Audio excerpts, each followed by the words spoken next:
AP వణుకుద్ది. Srinivas గారు మీరు చప్పట్లు కొట్టట్లేదు. నాకు బీపీ వచ్చింది అనుకోండి, ఏపీ వణుకుద్ది.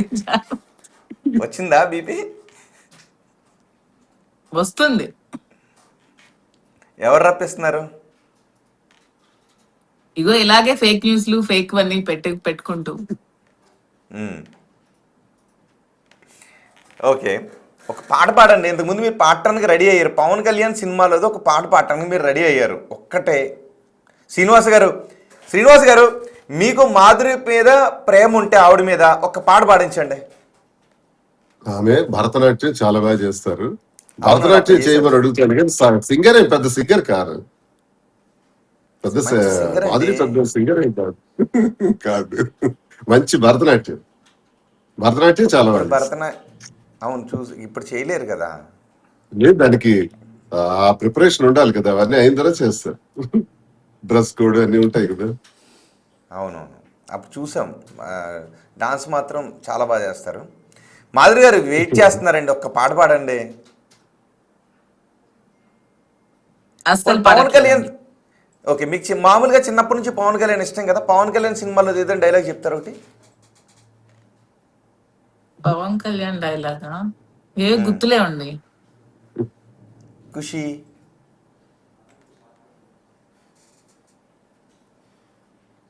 జూనియర్ ఎన్టీఆర్,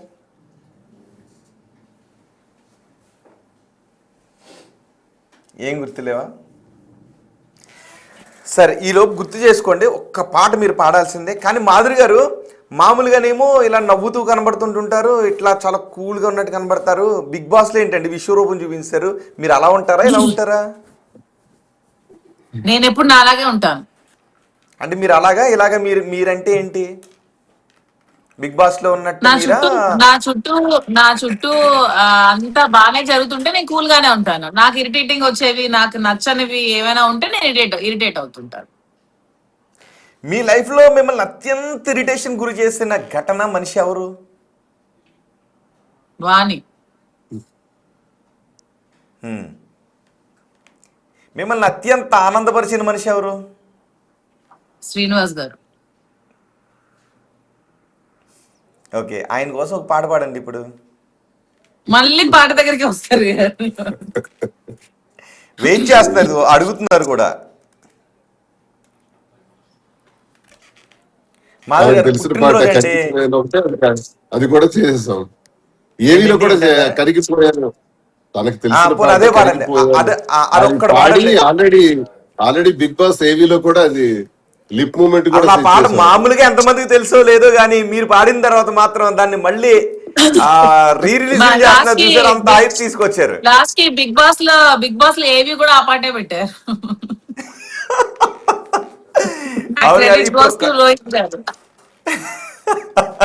సరే, ఇప్పుడు ఓకే, ఆ పాట శ్రీనివాస్ గారి గురించి మాట్లాడుతూ అప్పుడు నా లైవ్ లో పాడారు. సో ఇప్పుడు శ్రీనివాస్ గారు పక్కనే ఉన్నారు కదా, ఒక్కసారి ఆయన కోసం పాడండి. సేమ్ పాట, అదే పాట పాడండి.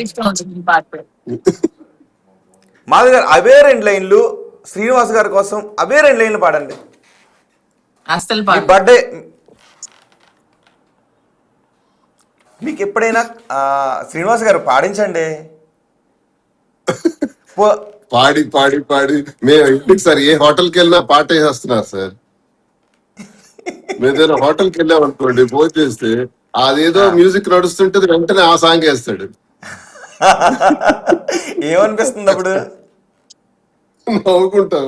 మీరు వచ్చారని వేసాం సార్ అంటారు.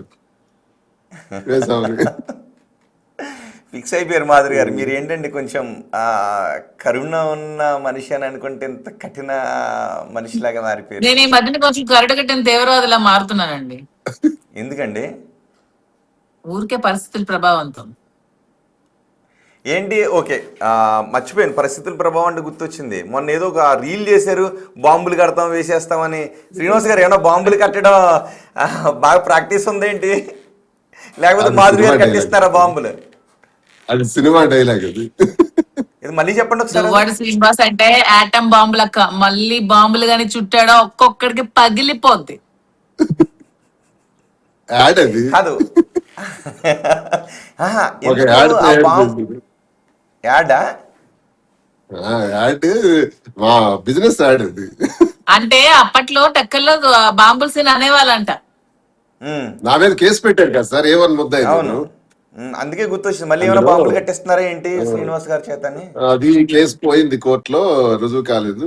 అలా ఆ, ఉమ్, అది సింబాలిక్ గా తన ఏదో బ్రాండింగ్, సింబా బిజినెస్ బ్రాండింగ్. ఏ- ఏమో నిజంగా సింబాలిక్ గా సిగ్నల్ ఇస్తున్నాను అందరు. బాంబులు కట్టేద్దాం డిసైడ్ అయ్యారా? బాంబులు కట్టడం కాదు, బాంబులో పని చేస్తాం ఉమ్, అంటే ప్రజా జీవితంలో గట్టిగా పనిచేస్తాం అని అర్థం. వెళ్ళిందా, రీచ్ అయిందా శత్రువులు ఎవరైనా చేరాల్సిన? మమ్మల్ని శత్రువులు అటాక్ చేయాలి అనుకుంటే విజృంభించి పనిచేస్తాం అని అర్థం. నా ఇంటెన్షన్ ఎవరికి చేరాలో అందరికీ రీచ్ అయిపోయింది. ఎవరికి ఆయన ఎవరికి చేరాలనుకున్నారో ఇంతకు ముందు ఒక ఇద్దరు ముగ్గురు నలుగురు పేర్లు చెప్పారు. మీ ఇంటెన్షన్ ఎవరికి చేర్చాలనుకున్నారు అది? అతని ఇంటెన్షన్ నా ఇంటెన్షన్ ఉంటుంది, ఇంక సెపరేట్ గా ఏముండదు. బాగా సింక్ అయింది.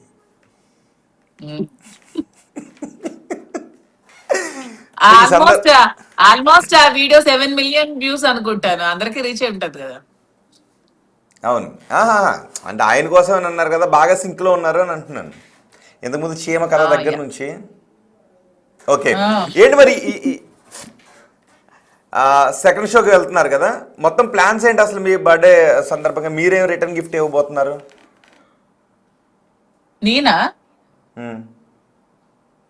రిటర్న్ గిఫ్ట్ మా ఆయన బర్త్డేకి నేనే బర్త్డేకి ఇవ్వాలి. నేను కదా, మా ఆయన కదా నాకు ఇవ్వాలి బర్త్డేకి. మీకు బర్త్డేకి మంచి కార్ ఇచ్చారు కదా. అదే గిఫ్ట్, నేనే మా ఆయనకి పెద్ద గిఫ్ట్. ఈ రోజు ఈవినింగ్ కేక్ కట్ చేసి ఫ్రెండ్స్ అంతా కలిసి సినిమాకి వెళ్దాం అని అనుకున్నాం. ఓకే, సో ఎలాగో బుక్ చేసుకున్నారు కదా టికెట్లు, వెళ్తున్నారు కదా. టికెట్స్ రెడీ అయినాయి. ఓకే. అంటే ఒకవేళ అలా సినిమా చూడటం ఏంటి, సినిమాకి వెళ్ళటం ఏంటి, దువ్వాడ శ్రీనివాస్ సినిమాకి మాధురి దువ్వాడ శ్రీనివాస్ సినిమాకి వెళ్ళారు, ఇంకా అది రాంగ్. థియేటర్ లో మామూలుగా అరెస్ట్. సినిమా ఎలా చూస్తారు, అవునా? సినిమా చూడకూడదు కదా. ఓకే, ఏంటి ఏం వండి పెట్టారు ఆయనకి? ఏదో అప్పుడే చాలా కూరలు ఇవే సాంబారు ఏదో చెప్పారు కదా. ఈరోజు మీ చేతితో వండి పెడుతున్నారా, హోటల్ నుంచి రప్పించబోతున్నారా శ్రీనివాస్ గారికి? శ్రీన్ గారు ఎప్పుడు హోటల్ ఫుడ్ తినరండి, శ్రీన్ గారికి ఎప్పుడు నేనే వండి పెడతా. అవునా? కాకపోతే నా బర్త్డే కదా ఈరోజు, మా ఆయన ఏమైనా వండి పెడితే బాగుంది అనుకుంటున్నాను. వండుతారా శ్రీనివాస్ గారు? సూపర్ గా వండుతారు. అవునా? మిమ్మల్ని చేసుకున్న తర్వాత వంట మొదలెట్టారా? 100% దిస్ ఇస్ రైట్. నన్ను చేసుకున్నాకే వంట చేశారు. ట్రయల్స్ చేస్తాను. ఎప్పుడో మా అమ్మ చేసినప్పుడు మా అమ్మ ఒక రోజు ప్రాన్, నేను బిగ్ బాస్ కి వెళ్లే ముందు ప్రాన్ ఎగురు చేసి పెట్టారు నా కోసం. హ్మ్. నేను బిగ్ బాస్ నుంచి వచ్చిన రోజు చికెన్ ఫ్రై చేసి పెట్టారు, అసలు ఎక్సలెంట్, అమృతంలో ఉంది. సో మిమ్మల్ని చేసుకున్న తర్వాత శ్రీనివాస్ గారు వంట నేర్చుకోవాల్సి వచ్చిందనమాట. అలా ఏం కాదు, అది ప్రేమతో వాళ్ళ అమ్మ ఎప్పుడో చేసినప్పుడు చూసి అబ్జర్వ్ అదేనండి, చేసి నా కోసం ప్రేమతోనే, చేశారు. మేము కూడా అదే అన్నాం, ప్రేమతోనే. ఓకే, ఈరోజు మీరు వంట చేస్తున్నారా, మీరు వండి పెడుతున్నారా? ఏంటి స్పెషల్స్ ఏంటి మరి మీ బర్త్డే సందర్భంగా? ఏది ఈ రోజు మార్నింగ్ లేస్తానే మాకు సుప్రభాత్ సేవ అయింది కదా. ఇంతవరకు టిఫిన్ కూడా చేయలేదు. చేయలేదు ఇంకా.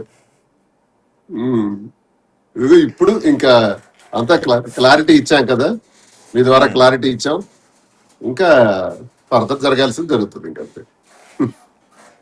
ఓకే, మాధురి గారు మొన్న రీసెంట్గా మళ్ళీ ఇంకో ఏదో వచ్చింది కదా, బిగ్ బాస్కి వెళ్ళి వచ్చిన తర్వాత రీతు చౌదరి వాళ్ళ మదర్ మీకు ఏదో చెప్పారు అని, ఆ తర్వాత మళ్ళీ కాదు అని, ఏంటి అసలు అది?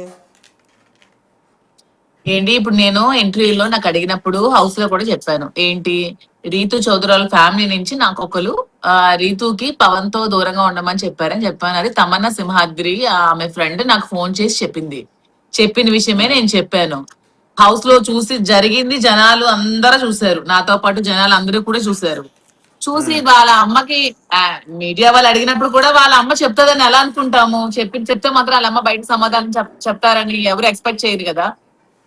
ఆవిడేమో ఏదో సమాధానం ఇచ్చింది, ఏమో ఆమెకి వాళ్ళ కూతురు చేసింది రైట్ అనిపిస్తుంది ఏమో, మరి లోపల చూసి బయటకు వచ్చిన తర్వాత ఎవరిష్టం, అది ప్రపంచం చూస్తుంది కదా ఏం జరుగుతుందో. నాకైతే మళ్ళీ అబద్ధాలు ఆమె నేను చెప్పాల్సిన అవసరం చెప్పలేదు అని లేదు. ఏదో చెప్పినట్టు ఉంది కదా వాళ్ళ మదర్ రీతు చౌదరి. నేను చెప్పలేదా అని చెప్తోంది.